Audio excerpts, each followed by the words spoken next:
Ser Podcast. Alguien me preguntó, ¿por qué no escribes tu biografía? Respondí, porque La capulla de Virginia Woolf la escribió por mí en 1928.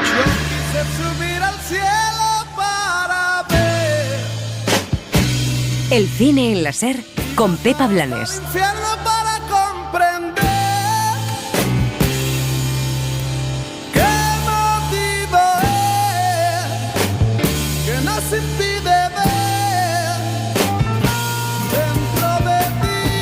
La película en parte surgió de esta idea, ¿no? De enviarle una carta a Virginia Woolf para decirle que contra toda expectativa su Orlando ha sobrevivido, está vivo, ha salido de su ficción. Y no solamente ha salido de su ficción, sino que hay miles y millones de Orlandos y que estamos viviendo un momento orlandesco, ¿no?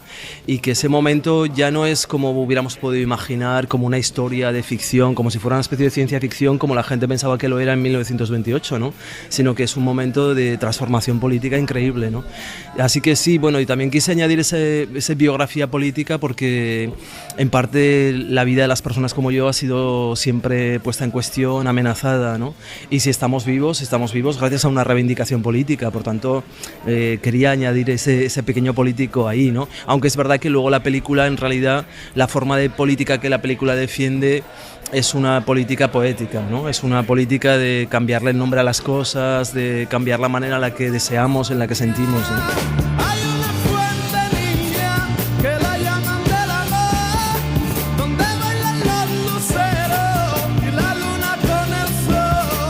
Cuando me ofrecieron esta posibilidad de hacer una película, al principio una película sobre mi vida, ¿no? Pero que no iba a hacerla yo, ni siquiera yo, sino que iba a hacer otro director, haría una película sobre mi vida, esa idea como que me espantó, ¿no?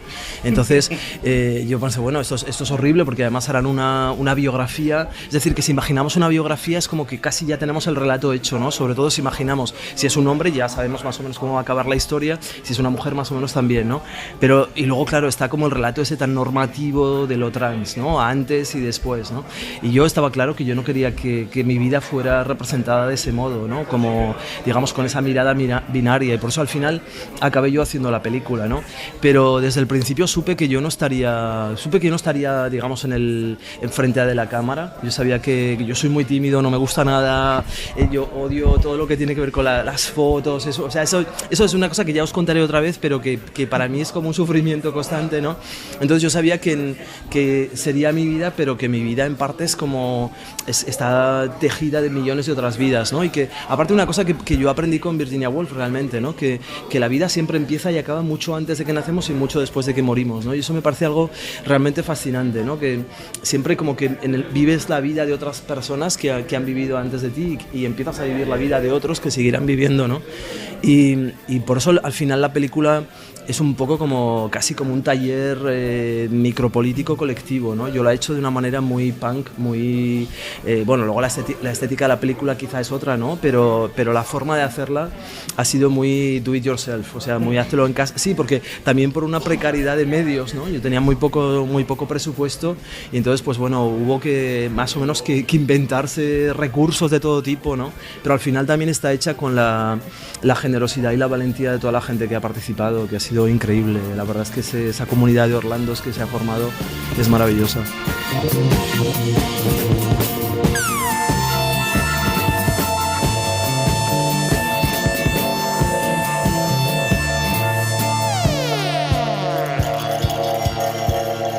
La derecha y la extrema derecha del Estado español está tan absolutamente confundida en términos culturales, tienen un retraso tan astronómico que de repente les parece que hay que censurar a Virginia Woolf un libro de 1928, ¿no? O sea, es una cosa como, yo la verdad es que no doy crédito, como si casi no estuvieran atentos a cuál es la producción cultural, artística, en todas las artes ya, ¿eh?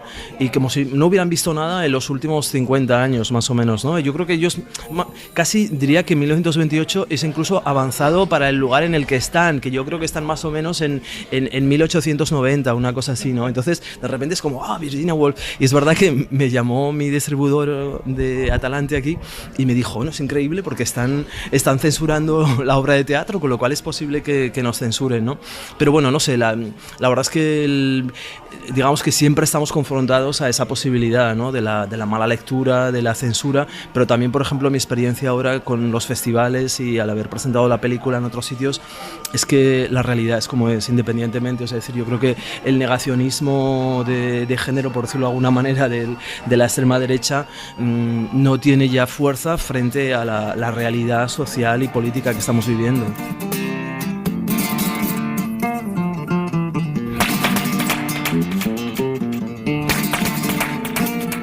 Bueno, yo creo que una de las cosas que aporta precisamente es sacar la vida trans, el cuerpo trans, precisamente de los lenguajes dominantes inventados por la derecha y la extrema derecha, porque creo que uno de los problemas es que debatimos con los términos que nos han sido dados por la extrema derecha, y esto es como imposible, ¿no? Y yo creo que ahí, cuando yo empecé a trabajar, por ejemplo, para mí, en ese sentido, Virginia Woolf apareció como un horizonte absolutamente emancipador, ¿no? Porque yo me di cuenta que utilizando el lenguaje de Virginia Woolf podíamos dejar de lado los lenguajes, tanto los lenguajes de la patología médica como los lenguajes ultralegalistas, todos esos lenguajes quedaban fuera y de repente aparecía como esa especie de realmente la poesía, ¿no? Entonces, es decir, en el fondo, fíjate además que para mí también hay una cosa que está en la película, que yo creo que tiene que ver con un nuevo momento, un momento distinto tanto en la escritura como en el cine trans, incluso en el cine queer en general, diría, ¿no? Es decir, que ya no estamos en un momento en el que explicamos lo que significa ser trans a las personas binarias, ¿no? Sino que la película lo que dice a las personas binarias es, en un momento de cambio epistémico, en un momento de transición epistémica, es posible que nuestra experiencia de la transición, vosotros quizá no tenéis la misma, pero tenéis otras. Por ejemplo, es posible que seáis desplazados, que os habéis desplazado, es posible que hayáis perdido vuestro trabajo, es posible que estéis divorciados y que estéis en un litigio, por ejemplo, para recuperar a vuestros hijos o para recuperar vuestra casa.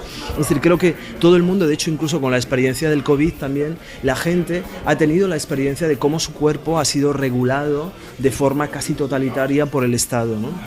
Entonces creo que compartimos muchas experiencias. No se trata de decir todo el mundo es trans, no es eso. Se trata de decir todo el mundo vive una vida orlandesca, que es otra cosa distinta, ¿no? Entonces la experiencia de la mutación, esta experiencia de confrontarse a la transición y a la mutación, es válida también para las personas binarias, ¿no? Entonces creo que estamos en un momento distinto. Ya no es una película pedagógica que está ahí, por ejemplo, si alguien de extrema derecha viene a ver la película. De hecho, esto ha sucedido ya, porque como la he llevado ya a muchos festivales, y por ejemplo Telluride, que es un festival de Colorado muy prestigioso y tal, pero es cierto que el público es bastante conservador, ¿no? Entonces había gente que venía excepto los que salían en el primer minuto porque decían no entiendo nada y se van, pero los que se quedaban, curiosamente, aunque fuera gente que venía con su gorro sí, prácticamente, ¿no? de cowboy y tal, y de repente salían y me decían muchísimas gracias porque la verdad es que me ha gustado mucho, me doy cuenta que muchas cosas de esta película que me tocan en mi vida y tal, y yo decía, qué curioso. O sea que en el fondo, no sé, yo creo que no se trata tanto de convencer con la película, ¿no? a nadie acerca de cómo es lo trans y cómo debe ser lo trans, sino también a invitar a mirar su propia vida como una vida mutante, ¿no? Como una vida en un momento de cambio global absoluto, ¿no?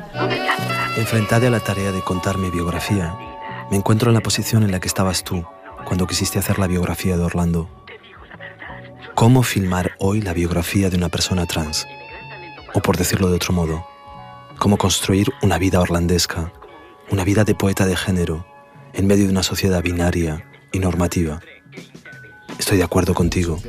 La ficción no se opone a la verdad, y cada vida individual es una historia colectiva. Aquello que hice solo fue por advertirle que todos los míos traen sus balas con sus rifles, que estamos dispuestos a morirnos para decirle llegamos hasta aquí, ahora conocen nuestros límites. Si esta es la tragedia, pues será que soy Eurípides. Sé que no les gusta que me comuniquen símiles, rey de pecados coronados. Creo que a lo mejor al no tener experiencia previa haciendo cine, ¿no? Porque sí que había acompañado a lo mejor a otros artistas para los que yo escribía pues textos, o para los que yo escribía, por ejemplo, a veces los guiones de cosas que iban haciendo, y eso también me ha dado en el fondo como el privilegio de estar ahí, ¿no? De acompañarles y de aprender un montón de cosas de muchos de los artistas con los que he trabajado, ¿no? O sea que no era como un universo totalmente ajeno al mío, también he hecho muchas exposiciones, tengo un gran archivo de imágenes, ¿no? Pero siempre las he mirado un poco como descodificándolas, no como haciendo otras imágenes. Y claro, cuando me puse a hacer la película yo me daba cuenta que, por ejemplo, otros directores con los que hablaba, en el fondo ya estaban pensando demasiado en el espectador, en la productora, en el lugar en el que les iban a dar dinero y tal, y todas esas preocupaciones estaban ausentes de digamos, mi proceso creativo, ¿sabes? Yo realmente lo único que me planteé es, bueno, ¿cómo voy a hacer cuando yo había dicho esta historia totalmente delirante de quiero hacer una adaptación documental del Orlando de Virginia Woolf? Mi productora me dijo, pero bueno, es que eso no existe, lo que estás tú has dicho una adaptación documental y todo el mundo ha dicho, venga, pero es que eso no existe, ¿qué es, no? Y yo digo, pues la verdad es que yo tampoco lo sé, o sea que eso, y yo me lo planteé realmente como un proyecto, como igual que me planteo un libro, ¿no? Como un proyecto filosófico. Yo pensé, pero bueno, yo he dicho una adaptación documental, ¿qué es una adaptación documental, no? Entonces empecé como a hacer muchas pruebas también con los Orlandos distintos, ¿no? Que vinieron al casting, y llegó un momento que yo me di como una consigna de casi como de libertad absoluta en la experimentación visual, ¿sabes? Que llegó un momento en el que yo dije, bueno, por ejemplo, cuando pensé la escena de la operación, que no la vamos a desvelar totalmente para que a lo mejor alguien no ha visto la película, y, en fin, o sea, yo sabía que, por ejemplo, en todas las películas trans, sobre todo hasta principios de los años 2000, siempre hay esa escena que más o menos es pornogore, en el que aparece la operación, que casi siempre aparece como una castración, y que es una cosa como realmente absolutamente terrorífica, ¿no? Que es casi como para que se identifique el proceso de transición de género con una operación mutilante y horrorosa, ¿no? Cuando la mayoría de nosotros pasamos por un quirófano, pero pasamos de una manera que en absoluto tiene que ver con eso, ¿no? Que tiene que ver con el goce político de realmente tener el cuerpo que tú has tenido siempre y que has querido tener siempre, ¿no? Entonces yo de repente pensé, bueno, esta escena la quiero hacer así y la voy a filmar así, y realmente, por ejemplo, esa escena fue mágica. Cada una de las escenas, para mí, al margen de lo que ha sucedido en la película y que vosotros veis, para mí está también el proceso de rodarla, que fue como un ritual micropolítico casi, ¿no? Como una especie de exorcismo, ¿no? Porque, por ejemplo, imaginaros cuando estábamos nosotros, los Orlandos, ¿no? Y las Orlandos, alrededor de esa mesa de operaciones, era un quirófano real, al lado había una operación de apendicitis, y la enfermera que estaba atendiéndonos a nosotros para que hiciéramos todos los gestos bien y tal, me dice, perdonad, que me voy a una operación de verdad, y volvía y decía, es que ya cuando voy allá ya no sé si estoy operando un libro o una persona y tal. Y eran momentos de verdad, o sea, se produjeron momentos mágicos dentro del rodaje, ¿no? Entonces yo al final todavía no sabía lo que decimos nosotros, no sabía lo que tenía en caja, ¿no? Es decir, cuando no sabes que has filmado, pero sabes que lo que ha ocurrido allí realmente tiene un significado, ¿no? Entonces para mí eso era importante, era como si lo que estábamos filmando tenía sentido en el momento de filmarlo, yo sabía que iba a poder hacer algo con ello, ¿no? Rude bitch, this little shit. Do you wanna know what's in it? Your liberation.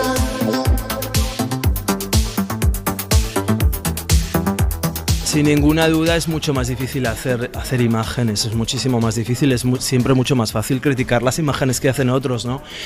Pero al final también hay un placer suplementario hacer tus propias imágenes, ¿no? Porque hay algo como, no sé, quizá como al final dices, bueno, la crítica, ahora soy mucho menos crítico con lo que hacen los otros, ¿no? Porque ahora cada vez que voy a ver una película, de verdad, o sea, miro las películas de una manera completamente distinta. Primero hago el presupuesto, mientras que la veo pienso, tal, no sé qué. Y claro, el presupuesto es muy importante, no es lo mismo hacer una película como esta, que cuesta nada, que hacer una gran película. Por ejemplo, ahora cuando iba a los festivales y veía mi película que de repente está al lado de películas gigantescas, yo digo, pero no sé qué hacemos en este contexto, porque yo realmente me siento aquí como el señor de la limpieza pieza prácticamente, ¿no? Al lado de toda la gente que está aquí. Entonces, no sé, yo creo que es también muy interesante a veces confrontarse con la tarea real de hacer las cosas, ¿no? Y también de desmistificarlas, porque en el fondo, como el cine es la industria cultural hegemónica, de repente hay como esta especie de aura del cine. Por ejemplo, yo que he hecho tantos libros en mi vida, en fin, los libros casi a nadie le importa un cuerno que pasa en un libro, sobre todo ya, bueno, aún menos si es un libro de filosofía, ya no te cuento, ¿no? Pero de repente es como, has hecho una película, bueno, en fin, hacer una película hoy, no sé, es decir, o sea, no estamos en tiempos de Eisenstein, ¿no? Es decir, ahora todo el mundo camina con una cámara en la mano, todo el mundo en realidad podría hacer sus películas. Yo creo que es, más que nada, es casi como el deseo de hacer esas imágenes, ¿no? Entonces, no me parece, honestamente, yo esta película la he hecho de manera súper modesta. Yo animo a cualquiera que esté ahí que haga sus propias películas y que las haga incluso fuera o al margen de la industria del cine, y sobre todo que digamos que necesitamos también narrativas nuevas, relatos nuevos, o ver otros cuerpos en el cine. O sea, estamos hartos de la misma historia. Adán y Eva, ya llevamos muchísimos años escuchando esa historia. Es como, stop, ¿no? Hagamos nuevas películas con nuevos sujetos políticos y con nuevos relatos, ¿no?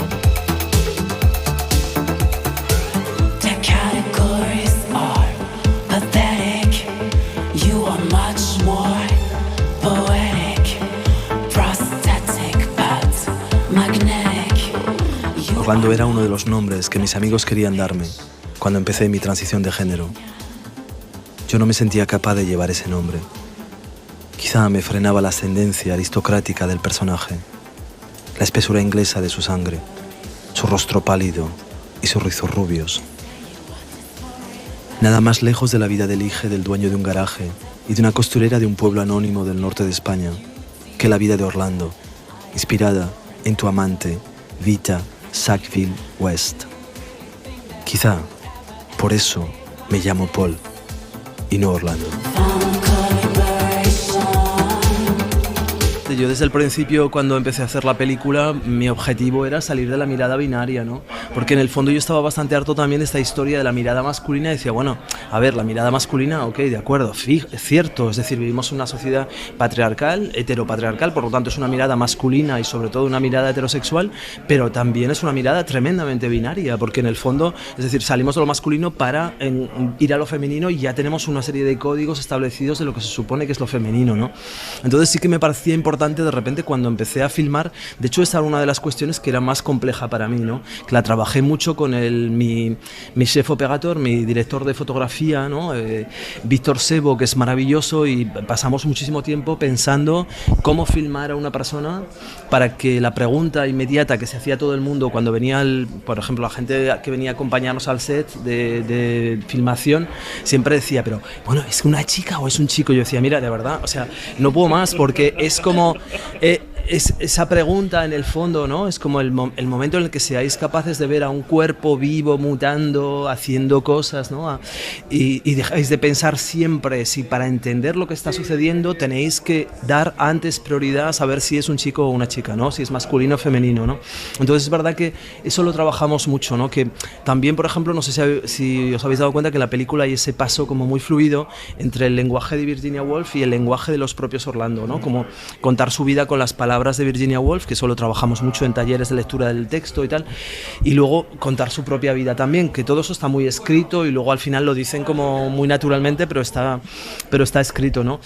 En el fondo ese lenguaje de Virginia Woolf tan extraño a veces, como tan literario y tan barroco, nos ayudó mucho como a distanciarnos también de los códigos de género ya establecidos contemporáneos, ¿no? Porque la propia Virginia Woolf, mi hipótesis es que Virginia Woolf es una autora no binaria, mal entendida hasta ahora. Esto ya, bueno, ya por añadir complejidad a la cosa, ¿no? No, pero es verdad, ¿no? Como que cada uno se la quiere llevar para su territorio, pero bueno, aunque sea el mío el de lo no binario, pero también es una una manera de decir, porque tanto tiempo, ya llevo como 3 años viviendo con Virginia Woolf, ¿no? O sea, yo cuando tenía dudas mientras que rodaba cualquier cosa, todos los días yo me encomendaba a Virginia Woolf, yo decía, por favor, por ejemplo, incluso filmando las escenas, ¿no? La escena del viaje en barco, que bueno, vais a ver en la película, en fin, yo no tenía ni barco, ni mar, ni nada de nada, ¿no? Yo decía, pero bueno, ¿cómo voy a hacer esta escena, ¿no? Y al final, bueno, pues está ese barco que acaba en la cabeza de la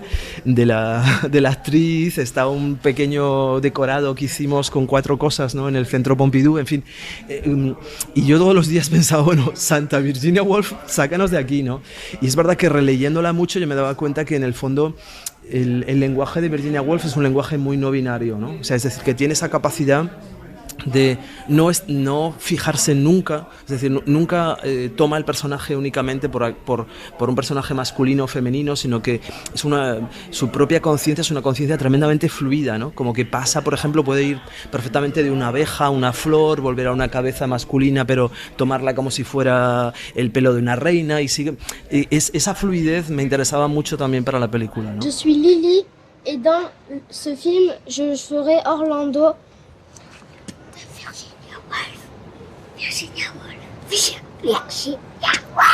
Mais on m'a dit que je devais pas le dire. Es cierto que es otro lenguaje completamente distinto, ¿no? Y que además es un lenguaje que habla directamente a la imaginación, es un lenguaje mucho más onírico, sobre todo tal como yo he hecho la película, porque yo quería que la película no la he hecho como manifiesto político, no está hecha, no hay gran parrafada, aunque efectivamente yo sabía que mi presencia en la película iba a ser una voz en off, pero esa voz en off al final no cuenta tampoco, no es una voz filosófica, ¿no? Sino que es una voz bastante, es un monólogo interior bastante Virginia Woolfesco también, ¿no?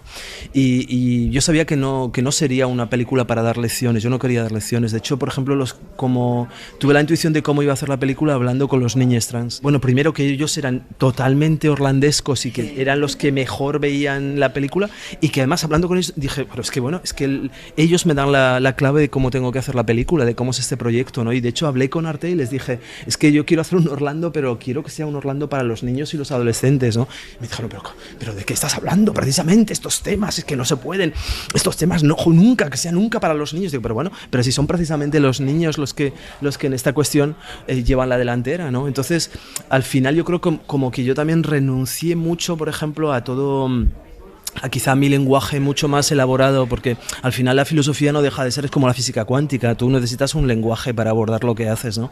Pero en el cine no necesitas, no te hace falta. Por ejemplo, en el cine hice una canción que se llama, yo inventé las canciones también, la persona que hizo la música, Clara D., que es una música no binaria, hizo la música, yo hice los textos, y por ejemplo hay un texto que se llama farmacoliberación, ¿no? Pero es como si fuera otra manera de hablar de cuando yo hablo del régimen farmacopornográfico, pero con una canción, con una música, de una manera totalmente distinta, ¿no?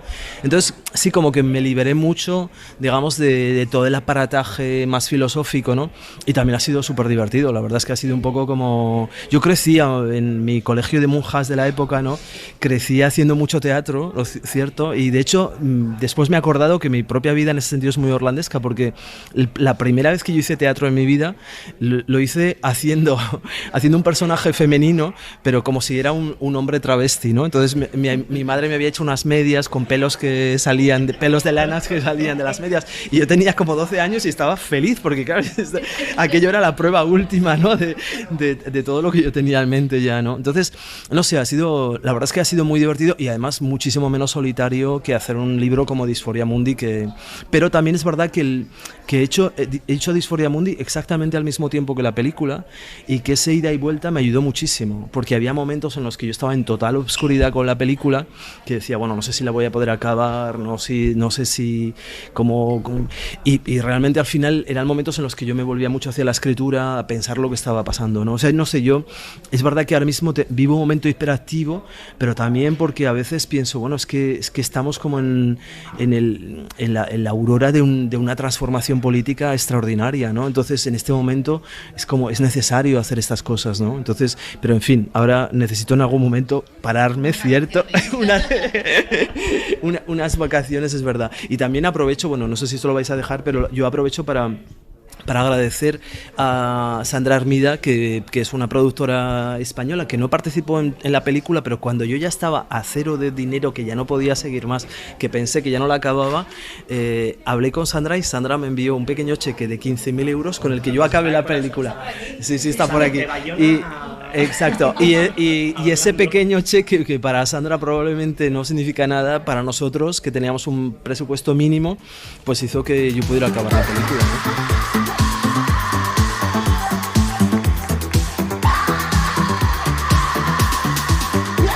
El cambio de sexo de Orlando ocurre mientras duerme. Me dije que si a Orlando le ocurría mientras dormía, quizá a mí también podría pasarme. Así es como el sueño se convirtió en el reino mágico en el que tenía lugar la transición de género. Quizá eso explique por qué duermo tanto y tan bien. Por qué las noches se han convertido en silenciosas salas de espera, donde inmerse en mis pensamientos, aguardo a que se produzcan los cambios.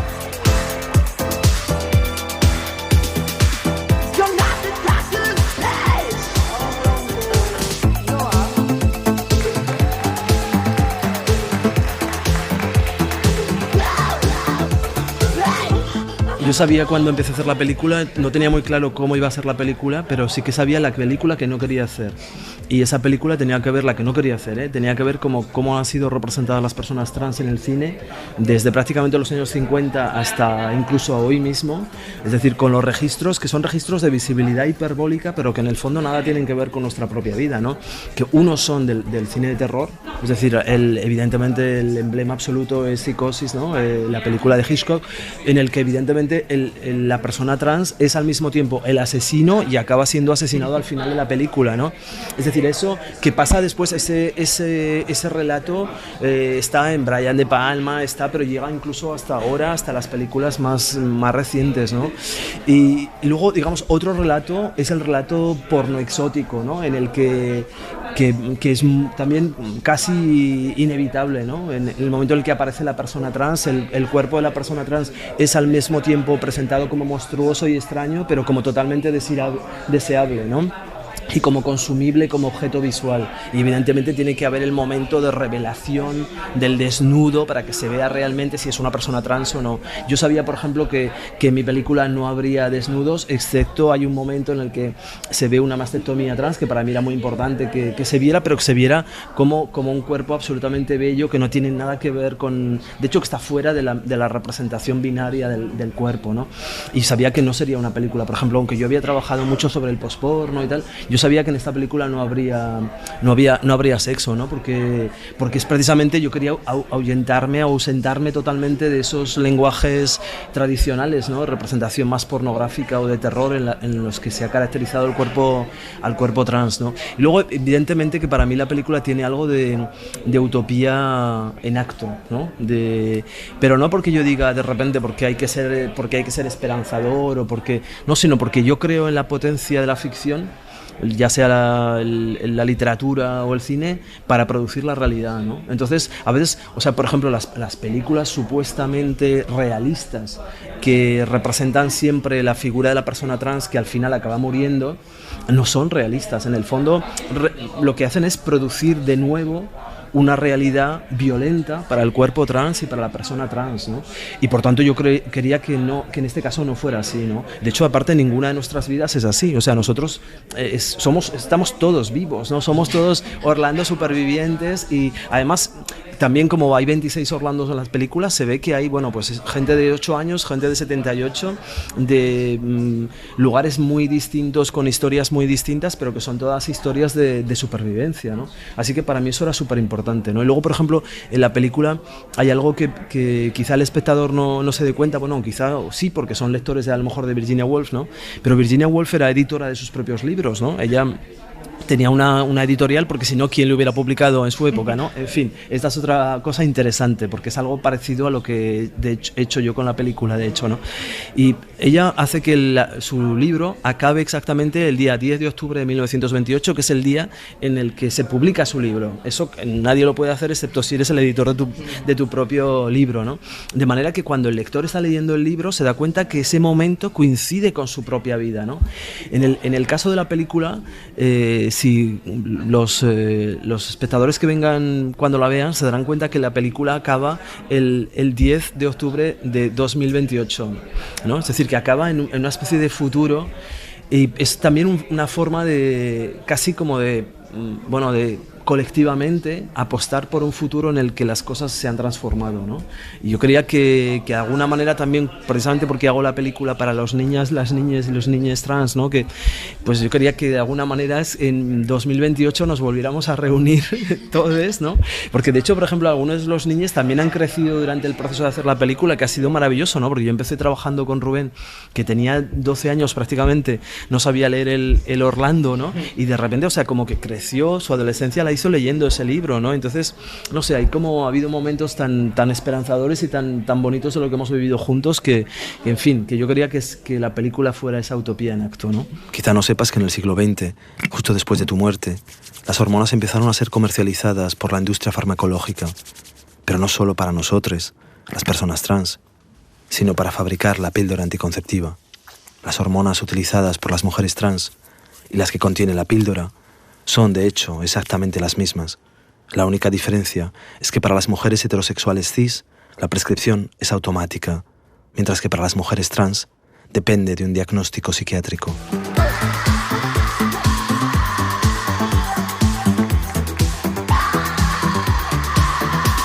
La verdad es que cuando eres trans tienes una relación con la inteligencia artificial curiosa, ¿no? Porque, por ejemplo, las aplicaciones que utilizamos en internet están totalmente modelizadas para capturar un rostro femenino o masculino, ¿no? Y por ejemplo en mi teléfono, las fotos, mi teléfono no me reconoce, ¿no? O sea, es decir, que piensa que soy 2 o 3 personas distintas, ¿no? Según las épocas distintas de mi vida, ¿no? Entonces, eso me parece muy curioso, ¿no? O por ejemplo, no sé, las aplicaciones ahora con filtros que te permiten hacer un filtro masculino o femenino, y es verdad que casi todos los niños trans que yo conozco, pues en realidad miran los filtros y piensan, bueno, voy a ser así o no voy a ser así, etcétera, ¿no? O sea que en el fondo, pero yo diría que la inteligencia artificial, es decir, la inteligencia artificial no nos va a llevar más lejos de lo que ya nos está llevando en el fondo la imagen corporativa, es decir, que la cuestión es quién va a trabajar con la inteligencia artificial, ¿no? Y porque hablamos de la inteligencia artificial como si fuera realmente como un tercer elemento que tiene autonomía propia, ¿no? Cuando en realidad está totalmente gestionado por las grandes corporaciones, ¿no? Entonces, mientras que sea Instagram, Google, X que se ocupe de gestionar la inteligencia artificial, bueno, y sobre todo para la vigilancia colectiva, bien, estamos bastante perdidos, ¿no? Pero fíjate que mi película, dentro de todo, por ejemplo, está hecha casi en las antípodas de la inteligencia artificial. Es que, no sé, yo creo que a lo mejor, no sé, antes hablábamos del underground, ¿no? Y ahora yo creo que es como una situación que tendríamos que encontrar como salir de lo digital, ¿no? La forma de salir de lo digital también como una forma de subversión, como una especie de analogismo crítico, ¿no? Y la película está hecha así, aunque evidentemente se rodó en digital y está montada en digital, pero la verdad es que, en fin, es casi como un fanzine que se hace con corta y pega, ¿no? Lo digo muy orgullosamente, si volvieran a ser, quisiera ser la misma persona.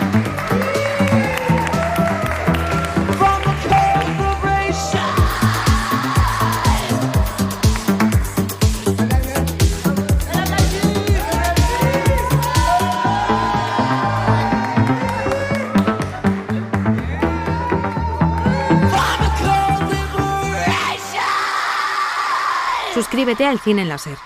Escúchanos en directo en la SER los sábados a las 7:30 de la mañana y los domingos a las 3 de la madrugada. Cadena SER. La radio.